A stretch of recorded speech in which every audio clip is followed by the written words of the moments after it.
السلام عليكم ورحمة الله وبركاته. هنا في الفيديو ده الأستاذ محمد كان بيتكلم على الناس اللي بحسن نية ما عندهاش إلمام بالأسعار والزيادات الرهيبة اللي حصلت في أسعار الأراضي. طبعا مش أسعار الأراضي بس، ده كل حاجة في البلد زادت جامد جدا. منتجات يعني تافهة ورخيصة وبتتباع بأسعار غريبة واتضاعفت أسعارها كذا مرة. فالأراضي الزراعية زادت جامد جدا برضو نسبة وتناسب مع كل حاجة في البلد، وهي طبعا أعلى الهرم الاستثمار في مصر هي الأراضي الزراعية، أعلى من العقار نفسه، أو يعني مش هنقول أعلى، يعني بالتوازي مع بعض. فهنا هو بيتكلم على الناس اللي هي ما عندهاش إلمام بالأسعار الجديدة. أما أنا عايز أضيف حاجة بالنسبة للناس اللي بتحب تبخس الأسعار وتنزل فيها علشان تتاجر. يعني حاجة مثلا بتتباع ب2 مليون يقول لك انا هدفع 1.5 مليون وياخدها وهو عارف ان ثمنها 2 مليون، على بال ما ياخدها يعدي شهر شهرين يبيعها ب2 مليون و2 مليون و200. ده مش معانا ولا احنا عايزين العملاء ديت. يعني احنا مفيش صاحب ارض اولا عشان نبقى واضحين والدنيا الناس ما تحلمش كتير. اصحاب الاراضي محدش كله عارف سعره وعارف سعر ارضه، محدش بينزل في سعر ارضه بالطريقه الرهيبه ديت، ولا هو مجبر على كده ولا مستعد ان هو يبخس بثمن ارضه بالاسعار دي. فانا بتكلم على الناس اللي بتحب التاجر. عايز تتاجر كلمنا دغري قول لنا عايز اتاجر وهنخليك تتاجر برضو، بس مش بالطريقه ديت. هتاخد حاجات سعرها بيزيد، لكن مش هتاخد حاجه بس اقل من سعر السوق بكتير عشان تتاجر وتكسب. مش معانا. شكرا. السلام عليكم. احنا النهارده في وادي نطرون بنصور 4 فدادين مميزين في وادي نطرون.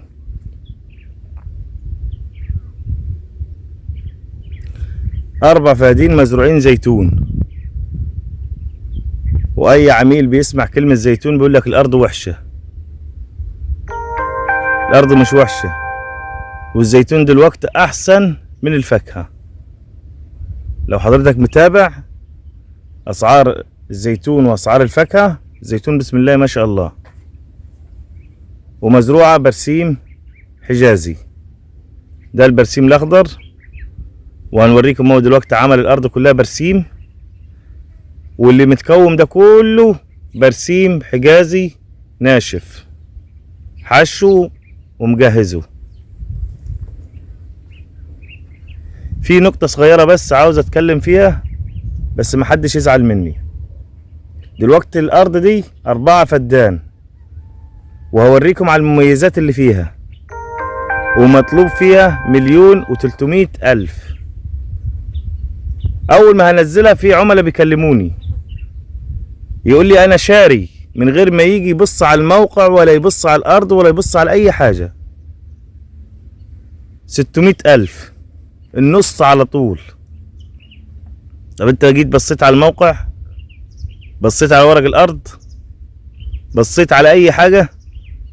ما بصش على حاجة. ناس كتيرة بتعمل كده.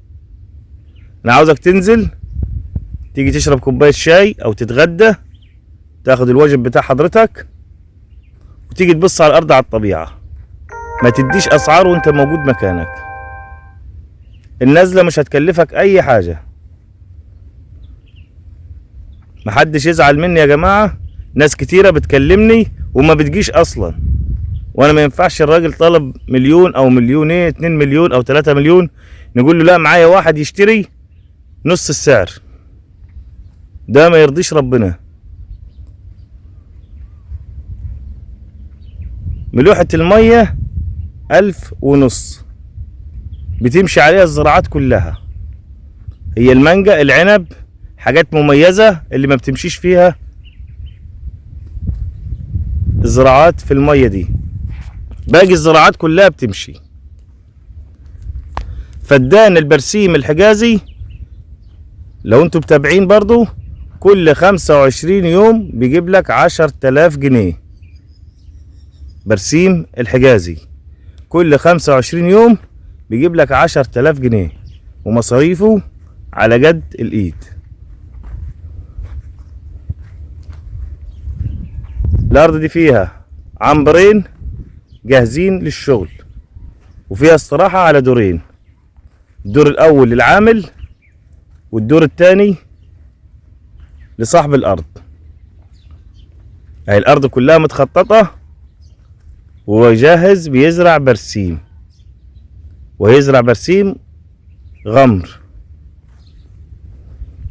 تربة الارض خليط فيها نسبة طفلة بسيطة، ما تعيبش الارض ولا اي حاجة.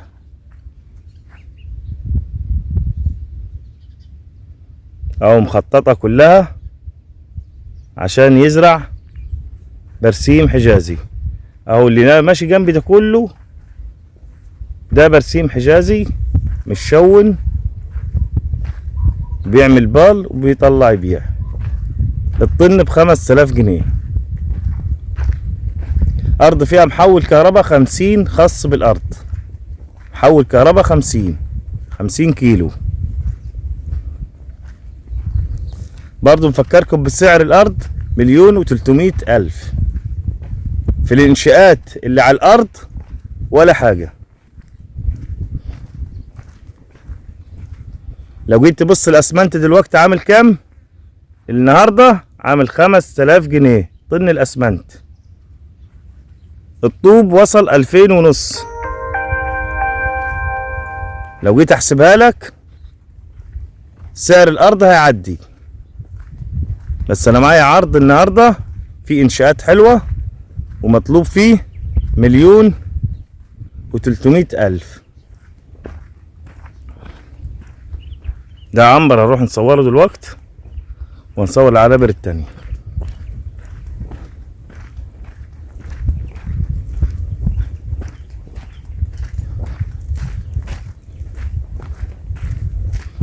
ده زيتون متجلم.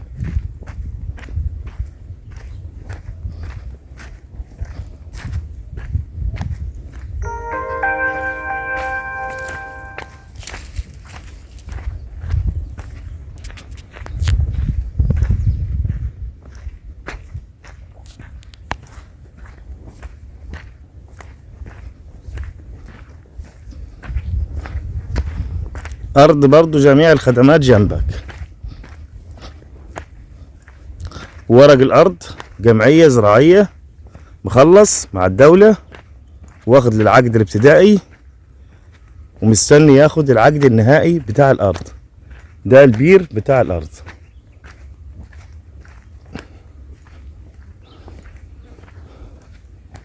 وده العنبر، حوالي عنبرين 3 في بعض، هنشوفوهم دلوقتي على الطبيعة. بسم الله.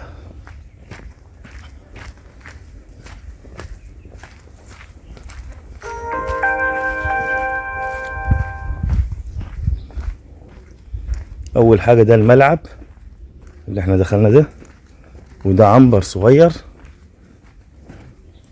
بسم الله الرحمن الرحيم. ده يشيل 10 قطع.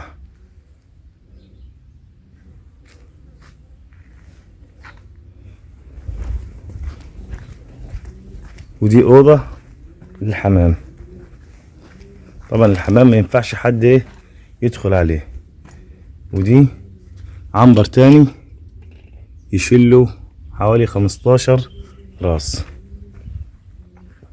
وده عنبر تالت يشيل له برضو 15.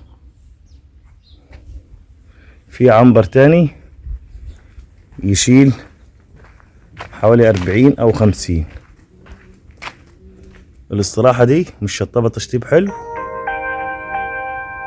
دي بتاعت المالك، والكاميرات المراقبة حاجة نظيفة. وده سلك الكهرباء، عمدان الكهرباء.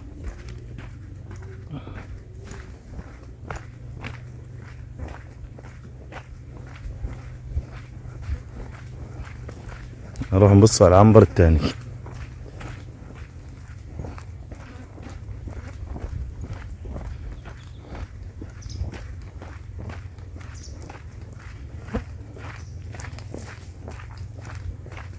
ده العنبر التاني بيشيل له حوالي من 45 ل50 خلاص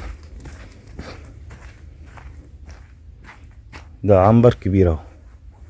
عاوز توسع عنابر برضو براحتك، ومخزن اللي جوه.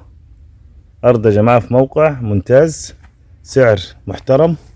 لو جيت تحسب الانشاءات وتحسب الموقع وتحسب كل حاجة هتلقى الارض دي ببلاش.